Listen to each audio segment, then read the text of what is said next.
जलन। ममता बहुत ही सीधी और प्यारी लड़की थी। वहीं सुनील एक सरल और आगे बढ़ने की सोच रखने वाला लड़का। सुनील, बेटा सुनील कहाँ है? अरे जरा एक गिलास पानी तो दे दो। हाँ माँ, अभी आया। क्या माँ, पानी तेरे सर के पास ही तो रखा है। क्या हो गया है, तबीयत खराब है क्या? अरे नहीं नहीं, वो उठने का मन ही नहीं कर रहा था, तो देखा ही नहीं। वैसे क्या कर रहा है? यहाँ बैठ ना मेरे पास। माँ पढ़ रहा था। वो क्या है ना, नौकरी में तो वक्त नहीं मिलता, अब ऑफिस से घर आकर ही तो वक्त मिलता है। अच्छा अच्छा ठीक है, पढ़ ले जा बेटा। सुनील पढ़ लिख कर और आगे बढ़ना चाहता था, लेकिन माँ की तबीयत खराब देखकर सोचता है कि शादी ही कर ले। कब तक माँ का ख्याल वो अकेले रख पाएगा? तो एक दिन, माँ ये ममता है, मैंने इससे शादी कर ली है।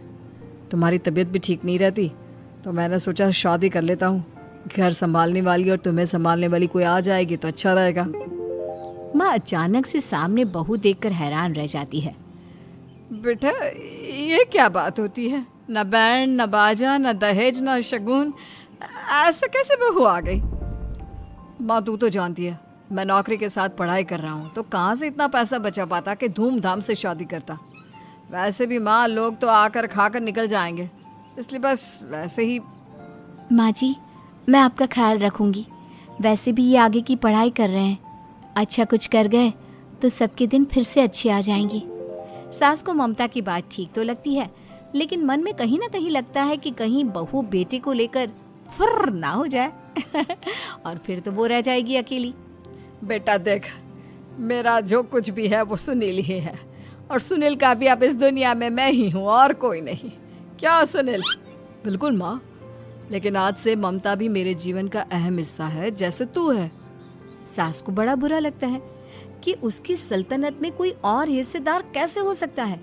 कैसे कोई और उसके 30 साल के बेटे की जिंदगी में अचानक से आकर बराबर का हिस्सेदार बन सकता है। देख बहू, मैं भले थोड़ा बीमार रहती हूँ, लेकिन इसका मतलब यह नहीं कि घर की चीज़ों में मेरा कंट्रोल खत्म हो गया है। मैं आज भी इस घर की रानी हूँ, समझी? बेटा सोचता है कि ये माँ को अचानक से क्या हो गया। कल तक जो माँ कहती थी कि जिंदगी का कोई भरोसा नहीं, वो अचानक से जंग के मैदान की झांसी की रानी कैसे बन गई? माँ क्या हो गया है? सब ठीक है ना? अचानक कैसी बात कर रही हो? ममता का आज पहला दिन है, स्वागत करो उसका। आसपास की आंटियों को बुलाओ, नई दुल्हन की मुंह दिखाए करवाओ। खैर, सास होने का फर्ज निभाती है और बाद में एक सहेली के साथ बाहर निकल जाती है। क्यों री बताया नहीं कि बेटे का ब्याह कर रही हो? वैसे तो सारा दिन हम ही में घुसी रहती हो। अरे मुझे भी तो अभी पता चला, यूं अचानक सर पर लेकर आ गया। कहता है बहू है माँ तुम्हारी, अब इसको भी इतना ही मैं प्यार करता हूँ जितना तुझे करता हूँ। लो जी, ये क्या बात होगी? क्यों इतना प्यार करता है? अरे माँ का प्यार तो ज्यादा होता है। अब उसको तो कोई दूसरा पति मिल सकता है, लेकिन तुम ही बताओ, क्या माँ की ममता किसी और की हो सकती है? ना जी ना, बेटे को समझाओ ये बात। अरे क्या समझाऊं, मुझे तो खुद ही समझ में नहीं आ रहा कि क्या हो रहा है। जो बेटा कल तक माँ माँ करता था, अचानक से बीवी बीवी का राग आलाप रहा है। देखा, उसकी बीवी ना सुंदर और जवान है। सुंदरता के आगे तो एक से एक नहीं टिके, तो तेरा बेटा किस खेत की मूली है? सास को भी समझ में आ जाता है कि बहू की सुंदरता के आगे माँ का प्यार किसी काम का नहीं। उधर बीवी, ए जी, अम्मा जी सहेलियों को छोड़ने गई थी, अभी तक आई नहीं, हम देख आए क्या? अरे रहने दो ना, आ जाएंगी। कहाँ जाएगी, उनकी आदत है, एक बार जाती है तो पूरी पंचायत खत्म करके ही आती है। अच्छा ही है, खाना वाना खा कर गई होगी। छोड़ो ना, घूमेगी तो खाना पचेगा, नहीं तो ऐसे ही खाट पकड़ लेगी। बहू भी शांत हो जाती है। उधर सास सोचती है कि आज थोड़ा देर से ही घर जाती हूँ, जब बेटा परेशान होकर ढूंढेगा तब मजा आएगा। बीवी को खुद ही पता चल जाएगा कि माँ के आगे उसकी दाल नहीं गलेगी। लेकिन वहीं दूसरी ओर घर पर, ए जी, माँ जी अभी भी नहीं आई, हमको तो घबराहट हो रही है कि क्या करें, जाकर पता करें किसी के घर। अच्छा, कहाँ जाओगी ये भी बता दो। पहला दिन है तुम्हारा इस घर में और एक ही दिन में मोहल्ला छानोगी क्या? हाँ, तो आप भी तो नहीं जा रहे हैं ना, हमको फिक्र हो रही है। अरे यार, ये रोज का है अम्मा का, खाओ और सो जाओ। बस फिर क्या था, बेटा बहू खाना खाते हैं और कमरे में सोने चले जाते हैं। उधर जब सास को कोई देखने नहीं आता तो वो हार कर घर आ जाती है, जहाँ वो देखती है कि सारे घर की लाइट्स बंद है। सास को गुस्सा आता है, बहू, ममता बहू कहाँ हो?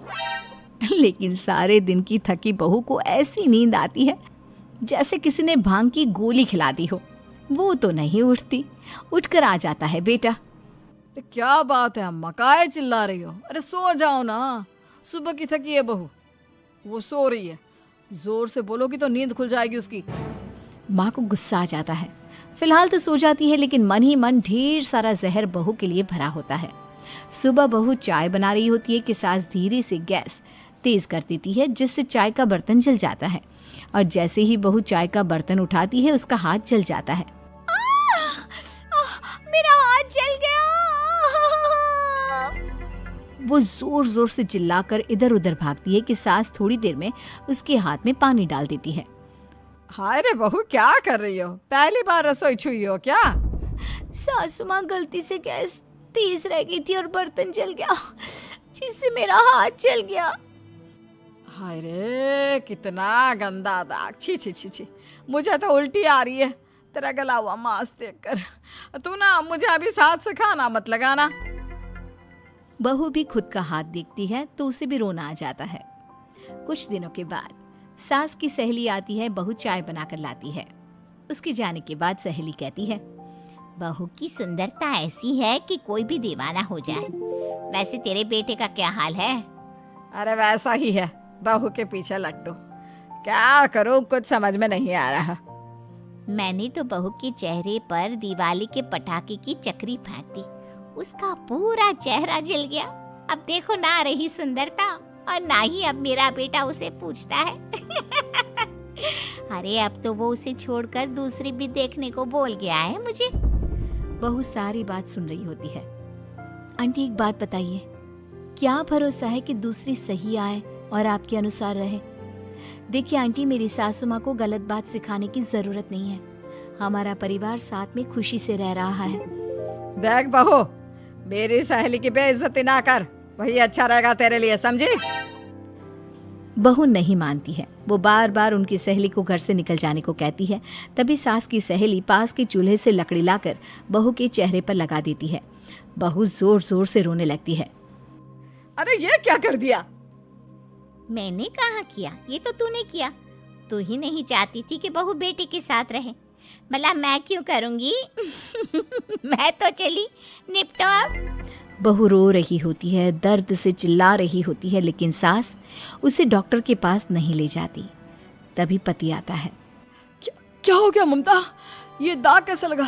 तुम कैसे जली? ममता कुछ नहीं कहती, बस दर्द से करा रही होती है। पति माँ की तरफ देखता है। हो ना हो माँ, ये पक्का आपका काम है। आप ही ममता से जला करती थी ना। देखना माँ, अब पुलिस आएगी, केस बनेगा, लेकिन पहले मैं ममता को अस्पताल लेकर जा रहा हूँ। सभी अस्पताल जाते हैं, जहाँ डॉक्टर ममता की सास से कहते हैं, आपने तो नहीं जलाया ना बहू को? अब ममता की सास के तो पसीने छूट रहे होते हैं। वो घबरा कर कहती है, ना ना डॉक्टर साहब, कैसी बात करते हैं? हम क्यों जलाएंगे अपनी बहू को? डॉक्टर ममता के पति से पूछते हैं। देखिए, क्योंकि ये ससुराल में जली है तो मामला पुलिस का बनता है, तो आप पहले पुलिस को बुलाइए, तभी इलाज पूरा होगा। सास डर जाती है कि अब तो बच्ची जिंदगी जेल में ही रहना होगा। रहने दीजिए ना, पुलिस को क्यों बुलाना? सारी हंसी खत्म हो जाएगी जब पुलिस के डंडे पड़ेंगे। बहू को जलाना भले ही बहुत आसान हो, लेकिन उसके बाद सारी जिंदगी जेल की हवा खाना। सास डर जाती है। पुलिस आती है। पास लेटी दर्द से करा रही ममता स्टेटमेंट देती है। तो क्या हुआ था? कैसे जली आप? ममता पास खड़ी सास को देखती है। बेटी बताओ, कैसे जल गई तुम? ओए, काका का किरण वाली शाहरुख, चुप, बिल्कुल चुप। सास चुप। सभी इंतजार करते हैं कि ममता क्या बोलेगी। जी मैं खाना बना रही थी, लकड़ी उड़कर मेरे ऊपर गिर गई और मैं जल गई। सास बहू की बात सुनकर रोने लगती है। देखा माँ, कितनी समझदार है ममता। ये चाहती तो, हाँ बेटा, ये चाहती तो मैं आज जेल में होती। मुझे माफ कर दे, मैं आगे से अभी कभी ऐसा नहीं करूंगी। बहू के साथ मिलकर रहूंगी, मुझे माफ कर दे।